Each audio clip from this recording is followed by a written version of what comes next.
Well, this morning we are continuing our homily series on the liturgy, and I shared the first homily that I did to my family, and they said, "What are you talking about?" So let me say this in case anyone else is confused, like my family was. The things that I am talking about in this homily series are not in any way necessarily changes that are happening in the liturgy. They're simply the liturgy as we experience it. We will talk about some of the changes that are happening because of the third edition of Roman Missal and the New English translation, and I'll make it clear when I'm talking about those things. But these are simply the things that we always do, so just to clarify. Today, so last time we talked about the entrance antiphon, the entrance procession, and that is what we're picking up with again today, is the procession. I told you I'd come back to that. Processions are a big thing for the church in her liturgies because they remind us that we are going somewhere, that this life is not about here, but about where we are headed to our home in heaven. We are a pilgrim church, pilgrim people on a journey to heaven. And this is, in a sense, the vale of tears that we are passing through to ascend the mountain of God. And so the idea of procession is very big. That's immediately what the Mass begins with, the entrance procession. And there's many other processions, the gospel procession, the offertory procession, the communion procession. Beyond that, there's processions like on Corpus Christi, the Eucharistic procession, in baptism, the rite of baptism, the rite of marriage, funeral liturgies. All of these involve processions. So this is a big theme for the church, something the church reminds us that we are going somewhere to heaven, our home.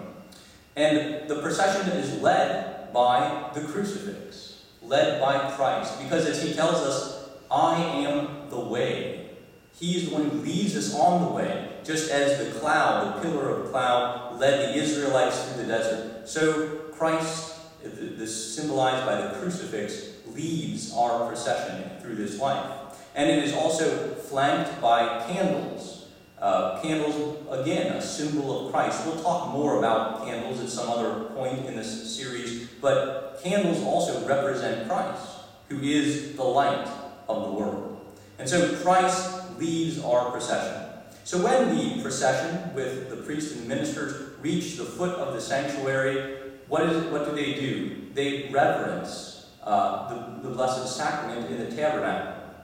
That's the first thing they do. Now, whether they genuflect or bow depends on whether they're carrying something. If they're carrying something, they bow. Otherwise, they genuflect if the Blessed Sacrament is present in the tabernacle, which is hopefully the case.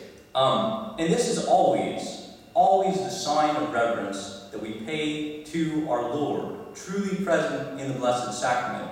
I know sometimes people get confused because people are usually at church when it's time for Mass. And at Mass, most of the time, in the course of the Mass, the priests, the other ministers, are going around bowing to the altar. But whenever we are outside of the Mass itself, we are always supposed to genuflect to the tabernacle, to our Lord in the tabernacle.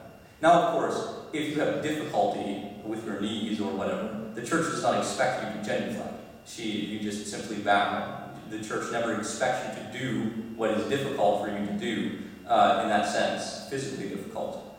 But that is the proper sign of respect. You know, in the old days, Christians, if there were Christian kings and whatnot, they would genuflect to them on their left knee. And even the Pope is genuflected to on the left knee. But the right knee is reserved to God alone. So the genuflection, that is the sign of reverence that the priest begins the Mass with, ends the Mass with. If he goes to the tabernacle during the course of the Mass, he genuflects then as well. So always the appropriate sign of reverence. However, if there is no tabernacle present in the church, then still the priest makes a sign of reverence, and the ministers, it is a bow made to the altar. Because the altar, too, is a symbol of Christ. And in the course of the liturgy, the Mass, it becomes the primary symbol that we are looking to. Not because we want to ignore our Lord in the tabernacle. You know, in the extraordinary form, which is what we now call the Old Latin Liturgy, after Pope Benedict in his recent motu proprio made it permissible for all priests to say that if they want to, we call it now the extraordinary form, and this is the ordinary form. So that's what I'm talking about when I say that. In the extraordinary form, the priests and ministers always genuflect the Blessed Sacrament throughout the entirety of the Mass. But in the ordinary form, the new Mass, the Church wants us not to ignore our Lord, certainly, but to focus on what is going on. Our Lord in the Blessed Sacrament, in the tabernacle, is the presence of that sacrifice already completed, but the liturgy is about the renewal of that eternal sacrifice, the sacrifice of the new and everlasting covenant, which is being performed again upon the altar. And so the altar becomes the primary focus of the Mass, of the liturgy. So when the priest and the deacon and all the ministers, they come in, they bow to the altar. And then the priest, the deacon, the bishop, if the bishop is celebrating Mass, because they are in holy orders, because they are in a sense wedded to the altar, they go even farther. They come to the altar and they reverence it with a kiss. And the priest and the bishop who have entered into the fullness of the priestly office of Christ, well, the bishop has the fullness, but the priest shares in that. Because our hands have been consecrated in that sense, we have the share in the priestly office. We place both of our hands, since they are consecrated to the service of the Lord, on the altar as well when we kiss it.